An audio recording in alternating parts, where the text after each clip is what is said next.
அழுதுகிட்டு இருக்க? உன்னை கல்யாணம் பண்ணதுக்கு நானும் என் குடும்பமும் தான் தலையில அடிச்சுக்கிட்டு அழணும். அதான் எல்லாரையும் நடு ரோட்ல நிக்க வச்சிட்டேல. இப்போ உனக்கு சந்தோஷம் தானே? அதுக்காக தானே இத்தனை நாளா காத்துக்கிட்டு இருந்த. இனிமே சந்தோஷமா இரு. எங்க ஏன் இப்படி எல்லாம் பேசுறீங்க?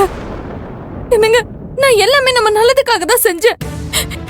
இவங்க நம்மள ஏமாத்திட்டு போவாங்கன்னு எனக்கு மட்டும் எப்படிங்க தெரியும்? எல்லாம் நம்ம நல்லதுக்கு நல்லதுக்குன்னு சொல்லி சொல்லியே என்ன எல்லாரும் முன்னாடி தலைகுனி வச்சிட்டேல.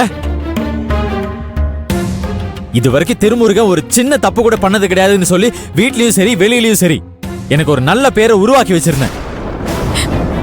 அதை எல்லாத்தையும் கெடுத்து குடிச்சோறு ஆக்கிட்டேல. இனிமே நான் எப்படி வெளியில தலை காட்ட முடியும்?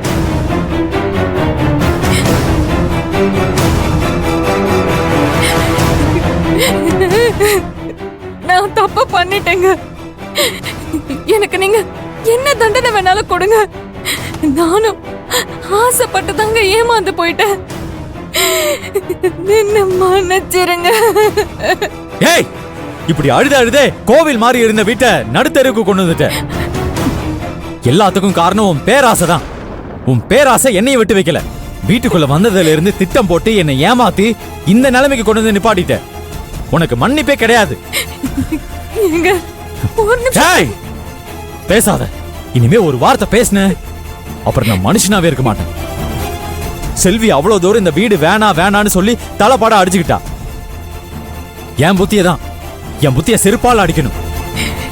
உன் பேச்ச கேட்டு செல்வி சொன்னதை காதுல வாங்காம போயிட்டேனே. உன்ன மாதிரி ஒரு பொண்டாட்டி கிடைச்சா எப்பேற்பட்ட பணக்காரனும் நடுத்தெருவுக்கு வந்து பிச்சைதான் எடுக்கணும். நான் செஞ்சதெல்லாம் தப்பு தாங்க. அதுக்காக என்ன வார்த்தையால தயவு செஞ்சு கொள்ளாதீங்க.